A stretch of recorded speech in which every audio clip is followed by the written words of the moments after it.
Hello, good morning. This is Saturday morning. എല്ലാവർക്കും സുഖമല്ലേ? അപ്പോൾ നേച്ചർ ഓഫ് ദ ഡേ ഒക്കെ കണ്ടെങ്കിൽ ഇന്നത്തെ എൻ്റെ അടുക്കള വിശേഷം കണ്ടാലോ? വീക്കെൻഡാണെന്ന് കരുതി എനിക്ക് റെസ്റ്റൊന്നും ഇല്ല കേട്ടോ. ശനിയാഴ്ച മദ്രസയിലും ക്ലാസ് ഉണ്ട്, ലഞ്ചും കൊണ്ടുപോകണം കുട്ടികൾക്ക്. പിന്നെ എനിക്കും ജോലിയുണ്ട്. രാവിലെ തന്നെ ഒരു ചായ അങ്ങോട്ട് കുടിച്ചാൽ ഉഷാറായി.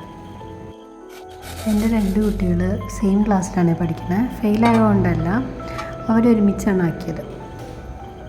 എനിക്ക് പഠിപ്പിക്കാനുള്ള എളുപ്പത്തിനാക്കിയതാണ്. ഒരു വയസ്സ് ഗ്യാപ്പ് രണ്ടുപേരുമുള്ള. പക്ഷെ ഇപ്പോൾ എനിക്കത് പണിയാണ്. കാരണം മാർക്സ് കിട്ടുമ്പോൾ ഒരാൾക്കെങ്ങാനും 1 മാർക്കോ 2 മാർക്കോ കുറഞ്ഞു പോയാൽ ഇവിടെ അടിയാം. അതിപ്പോൾ ഇവിടെ പറയാൻ കാരണം എന്താണെന്നില്ലേ പറയാം. മാർക്ക് എത്ര തന്നെ കിട്ടിക്കോട്ടെ, പക്ഷെ നമ്മുടെ കുട്ടികളെ മറ്റു കുട്ടികളുടെ മാർക്സായിട്ട് മറ്റു കുട്ടികൾക്ക് ചിലപ്പോൾ നമ്മുടെ കുട്ടികളെക്കാൾ കുറവായിരിക്കാം, അല്ലെങ്കിൽ കൂടുതലായിരിക്കും. പക്ഷെ ഒരിക്കലും അവരുടെ മുമ്പിൽ വെച്ച് നമ്മളവരെ കമ്പയർ ചെയ്യാതിരിക്കുക.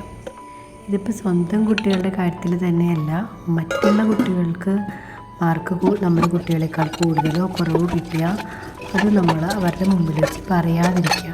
നമ്മൾ പറഞ്ഞു വന്നത് കുട്ടികളെ തമ്മിൽ പരസ്പരം കമ്പയർ ചെയ്യാതിരിക്കുക.